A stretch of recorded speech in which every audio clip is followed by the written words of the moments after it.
რომელი იყო პირველი, კვერცხი თუ ევროპული სტანდარტი?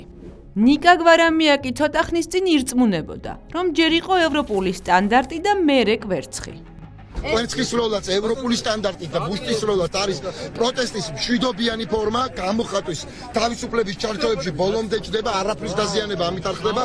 2025 წლის თებერვალში კი დამაჯერებლად განაცხადა, რომ ჯერ კვერცხი იყო და მერე ევროპული სტანდარტი. თბილისის აეროპორტში სალომე ზურაბიშვილზე თავდასხმა არის მოქმედ ლეგიტიმურ პრეზიდენტზე თავდასხმა და სწორედ ასე უნდა განიხილოს მომავალმა ხელისუფლებამ, როცა ამ დანაშაულის გამოძიებას დაიწყებს. და ეს სულაც არ არის ის შემთხვევა, როცა შესაკრებთან გადანაცვლებით ჯამი არ იცვლება. შეიცვალა დეკორაცია და ობიექტი ამ დეკორაციაში. პროტესტის ეპიცენტრი რესტორანი ბაბილოს მიმდებარე ტერიტორია ნამდვილად არის 12 იანვარს აქ მოსამართლეების კორპორატიული წვეულება გაიმართა. ოპოზიცია თავის აქტივთან ერთად იქ დაპატიჟებული არ ყოფილა. ისინი გარეთ იდგნენ და შეურაცხმყოფელ რეპლიკებს ისროდნენ. ცნობილი ზონდერი მოსამართლე, რომელსაც ყველაფერი უკადრია და ყველაფერს კატრულობს. ნიკა მელია მათ უნამუსოებს ეძახდა. დანარჩენები მონას ყვიროდნენ. ბოლოს მოსამართლეებს კვერცხები დაუშინეს. სასამართლოს გადაწყვეტილებები არ მოსწონთ, ამიტომაც ერჩიან. საქართველოს იუსტიციის უმაღლესი საბჭო ინციდენტს საგანგებო განცხადებით გამოეხმაურა. მოსამართლეების მიმართ ძალადობა დაგმო. მათ შეურაცხყოფას მიუღებელი უწოდა და თქვა, რომ მსგავსი შემთხვევები საფრთხეს უქმნის სასამართლოს დამოუკიდებლობასა და დემოკრატიულ პრინციპებს. საერთაშორისო ორგანიზაციებმა, მათ შორის Human Rights Watch-მა შეშფოთება გამოხატეს და ხელისუფლებას მოუწოდეს უზრუნველყონ მოსამართლეების უსაფრთხოება. მაგრამ ნიკა გვარამია გამოვიდა და დემოკრატიასა და თავისუფლების თემაზე მოკლე ლექცია წაიკითხა. ჯერ ევროპული სტანდარტი შეიქმნა და იმ სტანდარტმა კვერცხის როლა გამოხატვის თავისუფლების ნუსხაში შეიყვანაო. ფაქტობრივად ასე თქვა. მოგვიანებით 13 თებერვალს აეროპორტში მიუნხენიდან ჩამოფრენილ სალომე ზურაბიშვილს დახვდნენ. ვის გადახდაზე ლაპარაკობ თქვენ მოღალატე? ვის უხდიან თქვენ არ გიხდიან? თუ თქვენ უფრო ქეშად იღებთ ხოლმე და არ იცვლებათ. მოღალატე.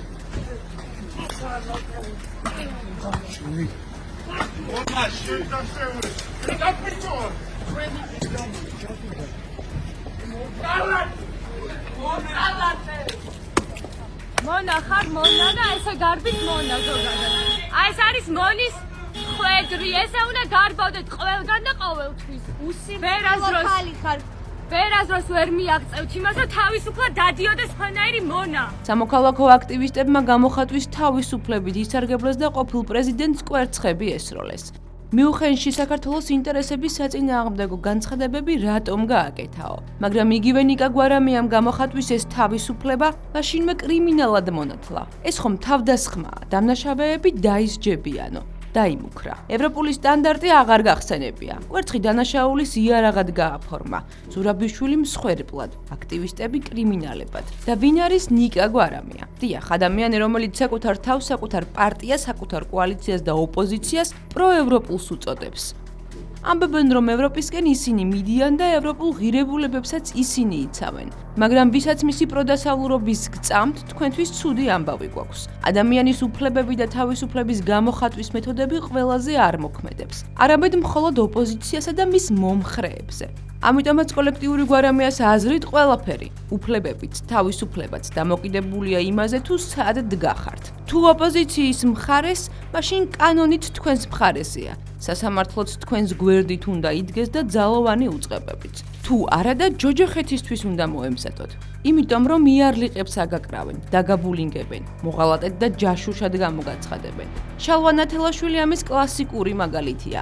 როცა გვარამია პროკურატურაში მუშაობდა, ნათელაშვილი კი ოპოზიციაში და ნაციონალებს ფეხებში უშნოდ ებრუნდებოდა, რუსეთის აგენტად და ქვეყნის მოღალატედ გამოაცხადეს. როცა თავადაც ოპოზიციაში გადავიდა, გუშინდელი რუსეთის ჯაშუში მაშინვე პროდასავლელ ფიგურად აქციეს. ბრალდებული სახით პასუხისგებაში მიეცა შალვა ნათელაშვილი.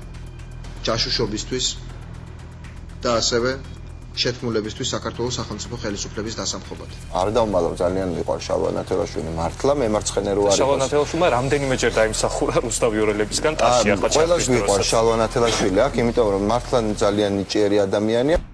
სალომე ზურაბიშვილიც ერთ დროს რუსეთის რეზიდენტი იყო. სალომე ზურაბიშვილს ყველაზე სამარცხვინო კანდიდატს საქართველოს პრეზიდენტობის ისტორიაში. არა სალომე ზურაბიშვილს კოლაბორაციონისტ პროპუტინურ კანდიდატს მოღალატეს სალომე მოღალატეა. ის არც აურჩევიათ და ის არც პრეზიდენტია. ეს არის ადამიანის მკვლელობაში თანამონაწილე რუსულ სანქციებში თანამონაწილე საქართველოს სამარცხვინო და სასაცილო თავარსარდალი. სალომე ზურაბიშვილი, მაგრამ არა უბრალოდ ყლეკალა, ასე უვნებელი გამოყენებული ხალი კი არა. ეს არის რეზიდენტი ყლეკალა. საქართველოს მავნებელი ყლეკალა. ყლეკალა რო არის ეს ფაქტია, მაგრამ დედამოწმული რეზიდენტი. ახლა პროევროპელი ქალბატონია. მან ეს გააკეთა საკუთარი ქვეყნისთვის, რომლის პრეზიდენტიც არის. რა შეიცვალა? ფონი. ადრე ზურაბიშვილი ამბობდა, რომ ყველას პრეზიდენტია. მე ვარ ყველასი პრეზიდენტი. რომ პოლარიზაცია უნდა დასრულდეს, რომ 2018 წლის საპრეზიდენტო, შემდეგ 2020 წლის საპარლამენტო და 2021 წლის ადგილობრივი არჩევნები ლეგიტიმურია. ასეთი პოზიციის გამო მას ხორცის საფქვავში ატარებდნენ. გვარამია უცენზუროდ ილანძღებოდა, რეზიდენტს უწოდებდა. მის პირად ცხოვრებაზე ღია ეთერში ჭორაობდა. ძიმე ცოდვაში სდებდა ბრალს და კიდევ უფრო საინტერესოა დასკვნა, რომელსაც გვარამია ამ ბრალდებას აყოლებს. და ესეც არ არის ყველაფერი. ბოლოს გვარამია დიაგნოზსაც დასვამს. ის მძიმე ცოდვაში იმყოფებაო იტყვის. ქალბატონი ზურაბიშვილი არის ძალიან მძიმე მართლმადიდებლური გადაცდომის ჩამდენი და იმყოფება მძიმე ცოდვაში. და აი, გადის წლები და ეს პოლიტიკაში დემოკრატიასთან შეუთავსებელი, რწმენაში მძიმე ცოდვის მატარებელი და მორალისგან დაცლილი ზურაბიშვილი ნიკა გვარამიას სათაყვანებელი ფიგურა ხდება. უკვე მისი პირადი ცხოვრებაც მოსწონს რწმენაც, მორალიც, ჩაცმულობაც, ბრიფინგებიც, პოლიტიკური ნაბიჯებიც, ადამიანური ხასიათიც. პრეზიდენტის ინიციატივა არის დროული, სწორი და ძალიან რაციონალური. პრეზიდენტის როლი შეუფასებელია ამ თვალსაზრისით და ძალიან დიდი მადლობა მას, რომ ასეთი რამ აიღო საკუთარ თავზე. მეტიც, უკვე მისი ამომრჩეველია. ამბობს, რომ საქართველოს მომავალი პრეზიდენტი ის უნდა იყოს. თუმცა რატომ იყოს? მისთვის დღესაც არის. დაიცავით სალომე ზურაბიშვილი, არ გამოიყვანოთ პრეზიდენტის სასახლიდან. ადრე მოღალატე და რუსეთის შპიონი იყო. ახლა სადაც ზურაბიშვილია, იქ არის დემოკრატიაც, ევროპაც და ღირებულებებიც. გვარამია მაგალითისთვის ავიღეთ, თორემ ხომ გახსოვთ, როგორი უშვერი სიტყვებით ლანძღავდა ოპოზიცია ზურაბიშვილს ადრე. ამ ქალის ფეხქვეშ უნდა იწოდეს მიწა. ეს არის ჩაოლებრივი მოღალატე. მტერი მოღალატე არ მიყვარს ასეთი ფრაზებით, მაგრამ რა უწოდო ადამიანს ქალბატონს სალომე ზურაბიშვილი. უფრო მარტივია აღვიქვათ მისი რუსული მისწრაფებები. ეს ადამიანი არის სავსე ქვეყნისთვის, საქართველოს ინტერესებისთვის საზიანო მავნებლური შეხედულებები და იდეები. დღეს ელაკუცებიან. მან ეს გააკეთა საკუთარი ქვეყნისთვის, რომლის პრეზიდენტიც არის.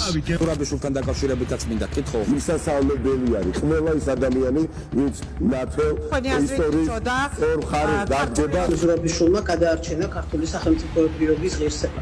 სალომე ზურაბიშვილის მოწოდება არის ღირსეული მოწოდება, გუშინაც მან დაადასტურა, რომ ის დგას იქ, სადაც უნდა იდგეს საქართველო. ფარისევლობა და ორმაგი სტანდარტები. სინამდვილეში არანაირი ღირებულებები მათ არ გააჩნიათ. პრინციპებსა და აზროვნებაზე რომ აღარაფერი ვთქვათ. და როგორც კი ზურაბიშვილი ორმაგი სტანდარტების მხარეს აღმოჩნდა, მანაც გადაწყვიტა, რომ უფლებები მხოლოდ მას და მის მომხრეებს აქვთ. რადგანაც სწორედ ისინი აზროვნებენ ევროპულად, მხოლოდ ისინი იცავენ ევროპულ ღირებულებებს. დანარჩენები კი არაფერს წარმოადგენენ. და ეს გამონაკლისის გარეშე ბავშვების დასასჯელად მზად არიან. წელს ხომ ნაძვისხის ანთების ზეიმით ჩაუშალეს. ოპოზიციამ და არასამთავრობოებმა რუსთაველის პროსპექტი გადაკეტეს. ზურაბიშვილი გრინჩივით ნაძვის ხესთან დადგა. ყარაულობს ჩაბნელებულ ნაძვის ხეს, ვინმე რომ არა ანთოს. ვინც მათ გვერდით არ არის, მათ არც ზეიმის უფლება აქვთ. თითქოს დემოკრატიაც მათია და ევროპული ღირებულებებიც. თუ გინდა რომ გასარგებლონ, გვერდით უნდა დაუდგე. სხვა მაგალითები ვნახოთ. ჯერ კიდევ 2022 წლის დასაწყისში სალომე ზურაბიშვილი იცავდა პოლიციას. მათი პატივისცემა ყველას ევალება. ოპოზიციას ცოდავს ამბობდა. თუმცა მერე, როცა პოლიციას მოლოტოვის კოქტეილებს ესვრიან, ცეცხლს უკიდებენ და აგინებენ, ზურაბიშვილი დუმს. ჯობდა მხოლოდ დუმილის უფლებით ესარგებლა. მაგრამ პრეზიდენტობის დროს მან შეწყალების უფლებითაც ისარგებლა და ციხიდან ლაზარე გრიგორიადისი დაიხსნა. ის ის ახალგაზრდა ბიჭია სამართალდამცავებს ცეცხლი რომ წაუყიდა. ახლა მზია ამაღლობელს იცავს, რომელიც პოლიციაზე თავდასხმის შედეგად დააკავეს. მანამდე პრეზიდენტის სტატუსში პოლიციას თავადაც მიაყენა შეურაცხყოფა. როცა ერთ-ერთი აქციის დროს მათთან მივიდა და კითხა: თქვენ რუსეთს ემსახურებით თუ საქართველოსო? რუსეთს ემსახურებით თუ საქართველოს? ვიცი რა შედადებით. იგივე გახარია, როცა ხელისუფლებაში იყო, პოლიციას იცავდა. ყველას, ვინც სამართალდამცავებს შეურაცხყოფას მიაყენებს, დაისჯებაო. პრინციპული და მკაცრი ტონით აცხადებდა. ისე თითქოს ყველას მიანიშნებდა. ეს არც ცარიელი სიტყვებია და არც ხუმრობაო. სამაგიეროდ, ახლა ოპოზიციაშია და ირონიულადაც კი ეცინება. პოლიციელს ხელი რომ გაარტყეს, გამოვიდეს და თქვას: ეწყინა თუ ეტკინაო. და თითოეული ადამიანი, რომელმაც გაბედა პოლიციელზე, თავდასხმა იქნება შესაბამისად დასჯილი. თუ აი ეს პოლიციელი არ მინდა ეხლა მას სახელი ვთქვა რა. თulis რომ ეს მასზე თავდასხმა იყო. ხო, მაშინ უნდა გამოვიდეს და თვითონაც ინალაპარაკოს, სასამართლოს კი არ უნდა მოეფაროს. უნდა გამოვიდეს და თქვას, რომ ის თulis რომ მასზე მოხდა თავდასხმა, რომ მას ატყინეს. რასთან არის დაკავშირებული ასეთი ორმაგი სტანდარტები? განა ევროპული ღირებულებები პირველ რიგში თანასწორობას არ ქადაგებს? წესით, კანონის წინაშე ყველა თანასწორი უნდა იყოს. თუ კი ისინი პროევროპელები არიან, მაშინ ისიც უნდა იცოდნენ, რომ კანონი ყველას თანაბრად ეხება. ისინი კი მიიჩნევენ, რომ სხვისი შეურაცხყოფა შეუძლიათ, დაბულინგებაც. მიიჩნევენ, რომ მათ ყველაფრის უფლება აქვთ, დანარჩენებს არაფრის. და არა მხოლოდ გამოხატვაში აქვთ მაქსიმალური უფლებები და თავისუფლებები, არამედ პროფესიაშიც. მაგალითად, ვერტიკალზე ყოფნის უფლება მხოლოდ ნაციონალურ მოძრაობას და მასთან გათანაბრებულ პოლიტიკურ სუბიექტებს აქვთ. ამიტომაც ამომრჩევლებს უფლება არ აქვთ არჩევნებში მხარის სხვას დაუჭირონ. მათგან განსხვავებული მოსაზრება ან პოლიტიკური გემოვნება ჰქონდეთ. ამიტომაც არც 26 ოქტომბრის არჩევნებს აღიარებენ. არც პოსტივის, საზოგადოებრივი მაუწყებლის ან იმედის ჟურნალისტები არიან ჟურნალისტები. მაგალითად, ხაზარაძის დაქირავებული ბურატინოვა პოსტივის ჟურნალისტს მიეჭრა და უმტკიცებდა: აქ მე ვარ ჟურნალისტი, შენ არაო. შენ არ ხარ ჟურნალისტი, მე ვარ, შენ არ ხარ ჟურნალისტი. სანამ ომბუდსმენი იყო, ნინო ლომჯარიაც ასე ფიქრობდა. ჟურნალისტებად ის მხოლოდ ნაციონალების პროპაგანდისტებს მიიჩნევდა და მხოლოდ მათ უფლებებს იცავდა. ეზერაშვილის წამყვანს ვახოსანაიას რომ თავს დაესხნენ, მაშინვე განცხადება გააკეთა. დაიცვა, მხარდაჭერა გამოუცხადა, მაგრამ პოსტივის ჟურნალისტი დააიგნორა. მისთვის ის ჟურნალისტი არ არის. სახალხო დამცველი ნინო ლომჯარია 2021 წელს წლიური ანგარიშით პარლამენტის წინაშე წარდგა. ერთ-ერთმა დეპუტატმა ნათია ბერიძეზე განხორციელებულ ფსიქოლოგიურ ზეწოლაზე კითხა. ომბუდსმენი ჟურნალისტს მოქალაქედ მოიხსენიებს. რამდენიმე თვის წინ გადავაწყდი Facebook-ზე პოსტს, სადაც ადამიანი, კონკრეტულად ნათია ბერიძე წერდა ესეთ რაღაცას, რომ მის მიმართ ხორციელდებოდა წარმოუდგენელი ზეწოლა. მან მოგმართა თქვენ და სამწუხაროდ რეაგირება არ იყო პოსტივიზე გასული სიუჟეტის შემდეგ, დაკავშირებია თქვენი წარმომადგენელი მას და ზოგადად უთქვამს, რომ მოიკვლევდა ამ სიტუაციას, მაგრამ დღემდე მას არ აქვს პასუხი კონკრეტული თქვენი აპარატისგან. სახალხო დამცველს აქვს რეაგირება ამ საქმეზე გაკეთებული, სახალხო დამცველს მიმართული აქვს სამართალდამცავი ორგანოებისთვის, შინაგან საქმეთა სამინისტროსთვის, პროკურატურისთვის, თუმცა მის საქმეზეც ჩვენ ვიღებთ კონკრეტულ, ესე ვთქვათ, ტრაფარეტულ შაბლონურ პასუხს, რომ მიმდინარეობს გამოძიება. რაც შეეხება არასრულწლოვნის საჭიროებებთან დაკავშირებით, დედას განემარტა ჩვენი მანდატი, ჩვენ შევთავაზეთ ის, რომ შეგვეძლო თუ ქონდა ბავშვს საჭიროებები, შეგვეძლო შესაბამისი უწყებებისადმი მიგვემართა, თუმცა ესე ვთქვათ, მოქალაქის მხრიდან არ გამოთქმულა სურვილი, რომ სახალხო დამცველს ამ მიმართულებით მოეხდინა რეაგირება.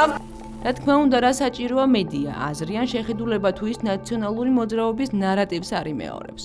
ევროპული სტანდარტი და დემოკრატია კი მოითხოვს განსხვავებული აზრის მოსმენას, პატივისცემას და გათვალისწინებასაც კი. მაგრამ მათ საკუთარი დოგმები აქვთ, ორმაგი სტანდარტებით მოქმედებენ. პროპაგანდაც ამაზე ააწყვეს. მერე იტყვიან ნაცისტებთან რატომ გვაიგივებთო? მაგრამ ბევრი მსგავსებაა. გერმანელი ნაცისტებიც დარწმუნებულნი იყვნენ, რომ მხოლოდ მათ ჰქონდათ ქვეყნის მართვის, გერმანიაში ცხოვრების და მსოფლიოში ბატონობის უფლება. დანარჩენებს ადამიანებადაც არ აღიქვამდნენ. ნაციონალები და მასთან გათანაბრებული პოლიტიკური ჯგუფებიც, ნაცისტებივით საკუთარ უპირატესობაში არიან დარწმუნებულნი. თავს ახალ ელიტად აცხადებენ. და ვისაც სურს ცხოვრების უფლება, მუშაობის უფლება, გამოხატვის უფლება, სიტყვის თავისუფლების უფლება მიიღოს, მათ მხარეს უნდა დადგეს. ეს არის ევროპული ღირებულებები? რა თქმა უნდა, არა.